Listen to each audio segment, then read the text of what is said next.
Good day everyone, I'm Hurley of Fire Reviews here back at it again with my review for the KZ AS10 Pro. Yan, let's see. But before we proceed, I'd like to thank Linsol for sending this unit to me in an exchange for a very honest, transparent review.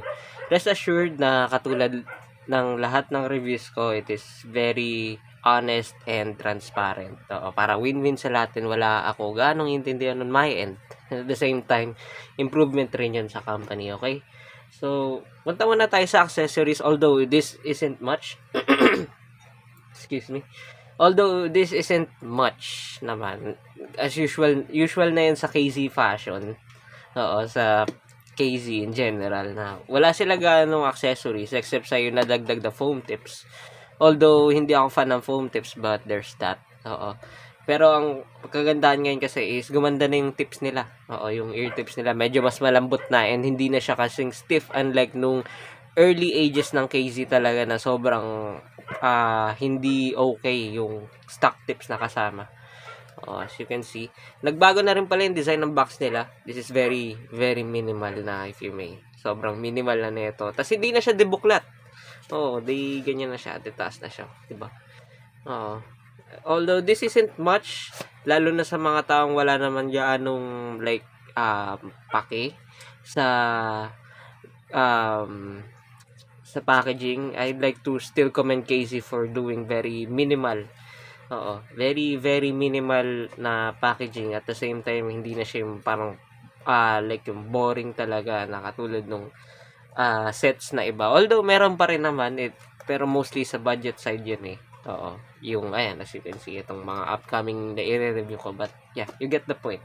Okay, so ito yung IM itself in all in its glory, as you can see. Ayan din yung cable, usual QDC pin. Yeah, you know the drill. Pero ayan yung IM. This is the AS10 Pro again. And as you can see, wala siyang switch. Yay! Hindi naman sa like hindi ako fan ng switches, but at the same time hindi rin ako yung hater ng switches or glorifier ng switches. Pero ayun nga kasi, hindi naman ako lover nor hater ng switches. Pero kasi most of the time pansin ko sa mga nag-ask sa akin ng reviews ko about IEMs, hindi naman din nila gaano pinakikialaman yung switches to begin with.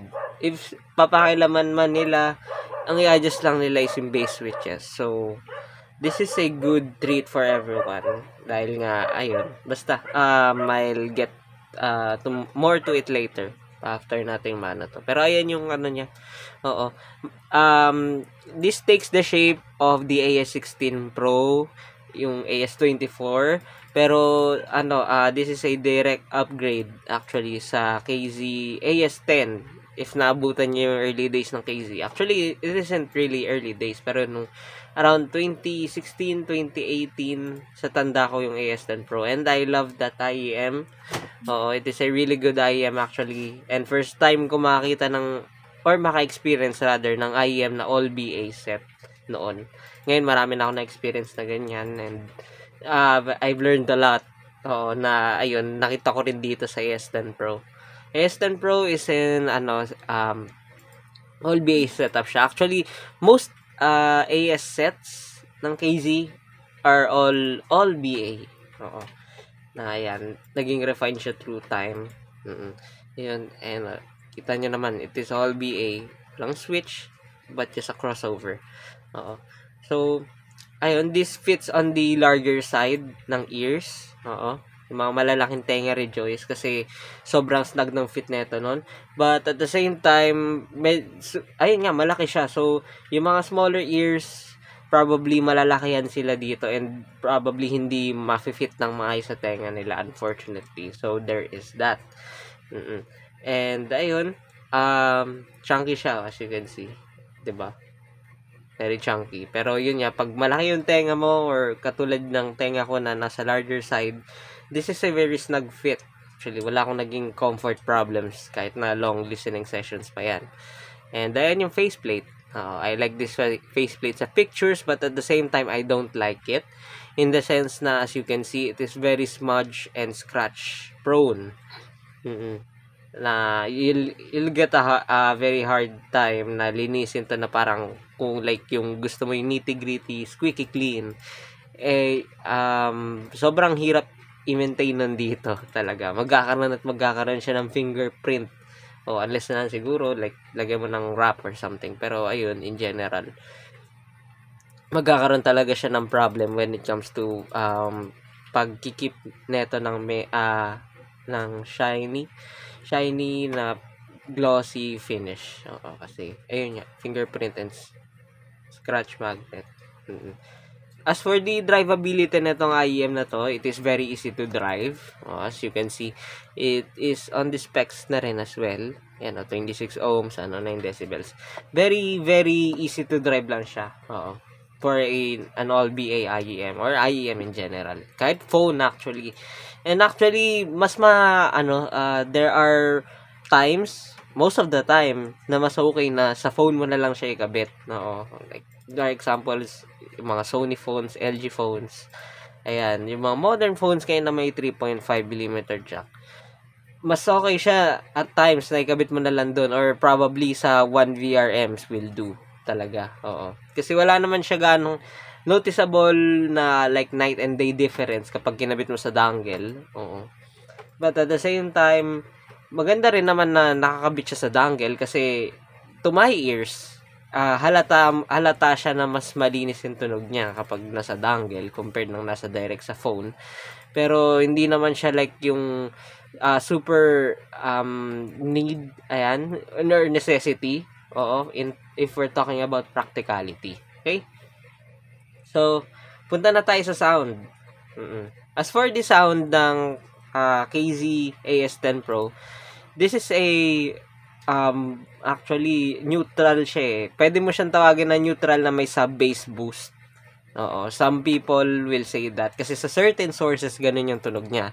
But at the same time, to me personally, this is a V-shaped sound signature na naglilin sa bassy side ng Spectrum.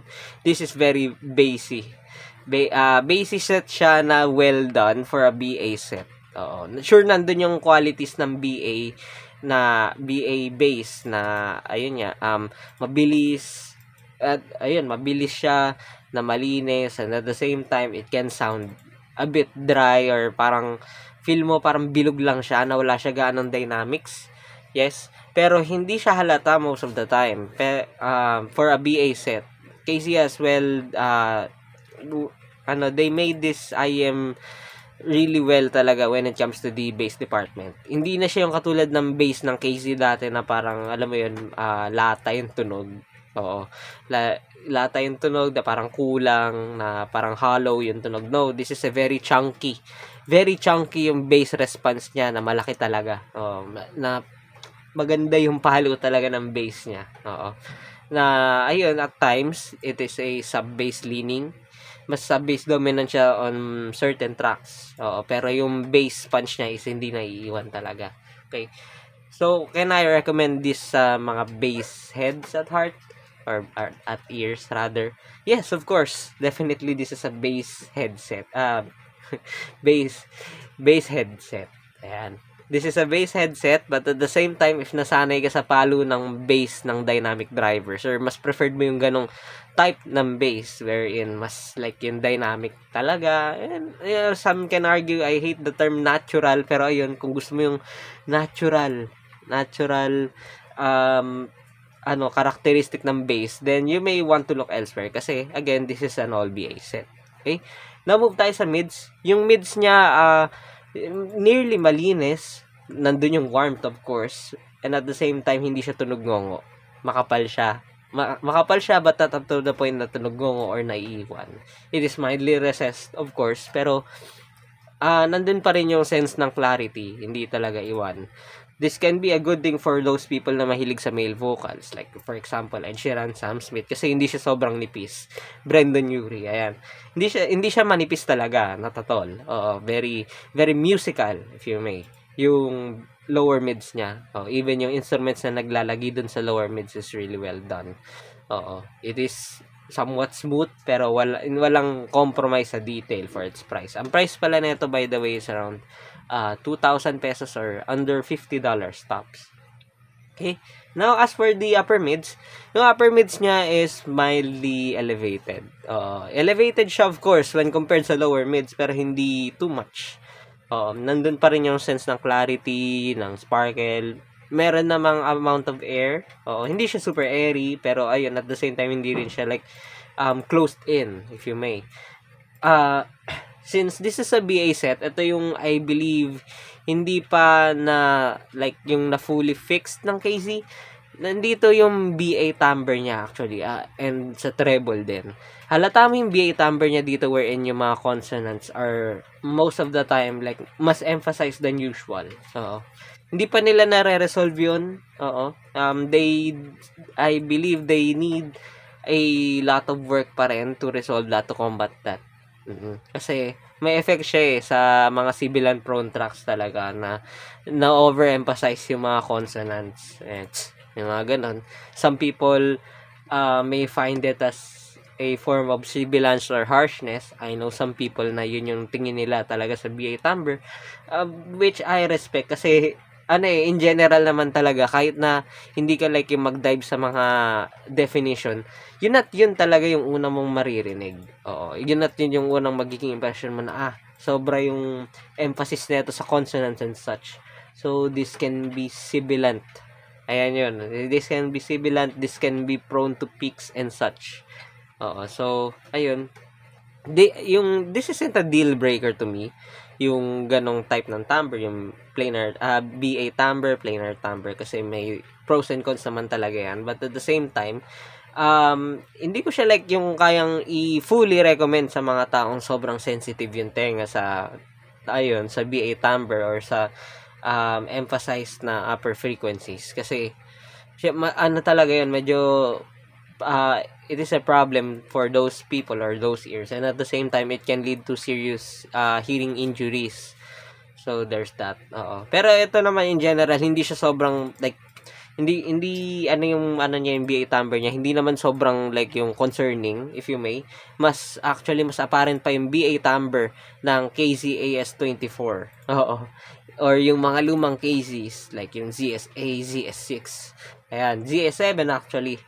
If na-try nyo yung ZS7, mas prone pa yon, mas prone pa yon sa BA timbre na sobrang concerning when compared dito sa AS10 Pro. Nagmukha lang siyang concerning kasi like yung in-emphasize ko kung ano yung meaning ng BA timbre. Pero again, ulitin ko, very redundant. Pero yun nga, hindi naman siya sobrang concerning. Okay?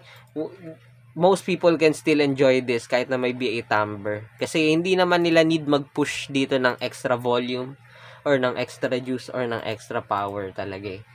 This is very easy to drive. Okay? So, move tayo sa treble. Yung treble neto is elevated naman siya, yes, pero hindi siya kasing elevated ng bass. Mas elevated talaga yung bass, which can be a good thing or a bad thing depende sa preference ng tao. To me, it's a good thing kasi ayun nga, dahil sa sobrang mas elevated yung bass niya compared sa treble, kahit pa paano na ma-mask yung planar timbre, nababawasan. Okay? Kaya, sa hearing perception niya it's not something na parang objective. Okay? Kaya, it is a good thing to me na ganun yung tuning ng KZ na ginawa dito. Kasi, namamask talaga yung planar timbre. Sobrang minimal lang talaga ng planar timbre niya for an all BA set. Which I commend talaga. Tapos, wala pa siya ganong compromise sa technical performance, no? Sa micro details, sa detail retrieval, wala siyang compromise gaano dun, which is a really, really good thing. Kasi, anong tawag doon, BA sets are known to have those kind of characteristics talaga na kahit na may planar timbre, na-elevate niya din or parang, mas madali niya ma-render, kumbaga, yung mga details, micro details. Okay?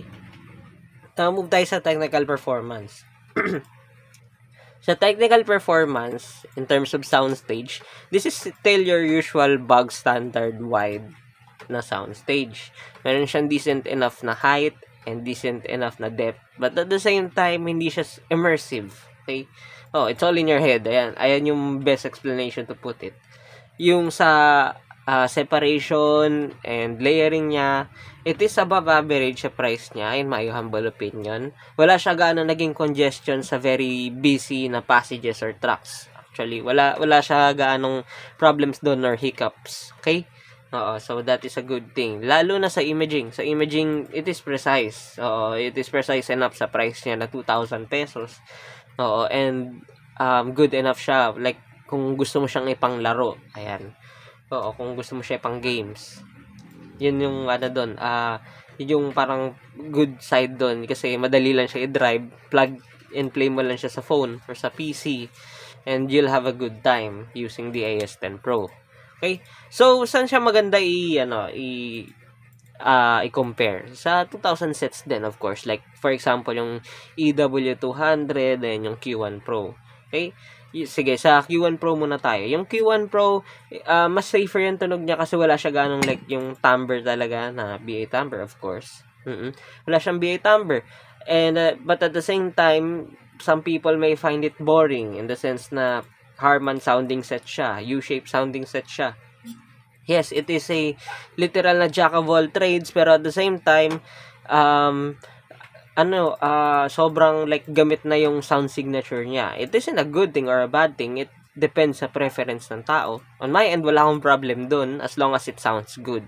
Which is the Q1 Pro does sound good talaga. Pero at the same time, if you want something na like yung bago or bass head talaga na gusto mo, bass head all VA set, the AS10 Pro is the best for you. However, if gusto mo ng like mas dynamic yung tunog, mas natural, mas alam mo yun, mas yung common yung tunog, mas safe yung tunog, okay, edi yung Q1 Pro is for you. Yung EW200 naman, of course, wala ring BA timbre yun, but at the same time, nasa brighter side siya ng spectrum. Mas wider siya, of course. But at the same time, most people or some people will not like the brighter sound or brighter approach ng EW200. Oo. And, ayun, edi mas okay yung AS10 Pro on that regard if you want something na mas bassy. But at the same time nga, anong tawag doon? Yung AS10 Pro kasi is malaki yung shell, unlike ng EW200. So, if wala ka naman problem sa upper frequencies or sa bright sounding sets, edi EW200 is your best bet. Okay? So, ano yung verdict ko dito sa AS10 Pro? Yung AS10 Pro, even though, let's admit na marami namang nilalabas si KZ na sets, like every month, halos is may bagong set. The AS10 Pro is one of those IEMs na, to me, personally, is remarkable since nasa better sounding set siya. Katulad ng AS10 Pro, ayan, ng KZ PR2. Yes, PR2, oo. KZ PR2, ayan, yung KZ D-Fi, diba? Yung mga sets na very remarkable siya kasi so maganda yung yung pagkaka-implement sa kanya. Oo. So the AS10 Pro is one of those. Oh, actually. Lalo na to wala siyang switch. So ano siya, very recommendable for those people na ayaw ng switch and at the same time gusto ng bassy na signature. Na KZ, of course. Oo. Lalo na yung basic kasi, yung KZ kasi is, yung recent KZs they are meant to be used like daily beaters, EDC, for EDC commute. Sobrang robust and maganda na yung quality control ng KZ IEMs ngayon. Oo. This isn't like a shill. Hindi ko shinishill to. Honestly, wala akong mapapala din if mag-shill ako ng IEM. But, most cases ngayon talaga is meant for daily beating. For a daily beater IEM, everyday carry, para gamitin lagi. Kasi very reliable na sila ngayon. Unlike nung early days nila na quality controls are here and there, lalo na sa infamous ZSN. Or sa ZS3, sa ES4. Ayun. But still, yung recent cases, in my opinion, is mas nag-project sila towards sa better stuffs. And the AS10 Pro is one of them. Again, katulad din siya ng AS16, ng D-Fi, KZ D-Fi, KZ Castor Bass, or KZ Castor Harman, KZ Libra, yes. yun, yung upcoming na mga i-review ko, yung EDC Pro, yes. I can say, definitely, very recommendable siya. Okay? So, ang bottom line, get the AS10 Pro if malaki yung tenga mo, gusto mo ng bass, gusto na at the same time mabilis and malinis. Oo, yung bass. And wala kang problem sa BA timbre. Okay? Well done, Casey, on this one, but you can improve. If tatanungin ko ano yung magiging recommendation ko para mas ma-improve to, probably get this faceplate in a raw finish. Oo. Please, kung kaya, raw matte finish. Basta yung hindi nagpe-paint chip, yung hindi prone sa gas-gas, yung low maintenance, gano'n. Tapos, try nyo liitan pa yung shell. Total, wala naman na kayong switches. Para mas makakater kayo ng mas maraming size ng ears, 'di ba? And yung ano pa ba? Siguro yung yung sa 2-pin, come on. It's 2024, ditch the QDC pin. Gawin niyo na lang 2-pin ulit, just like the good old days. Okay? And at the same time, kung kaya niya pang improve yung cable, kung konti lang naman yung idadagdag sa price, please do.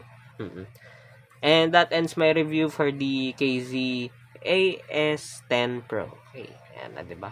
Yan ulit natin, syempre, AS10 Pro yan. I have sets or mga nire-review ko pa on the way. As you can see, meron pa neto. The MP143 ng Heidi's, ng EDC Pro. Of course, pinadala sa akin yan. And, yes, this one. The ZS12 Pro X. But I believe this is the non-switch version. So it's an interesting take for interesting review. Okay? So thank you guys and see you on the next one.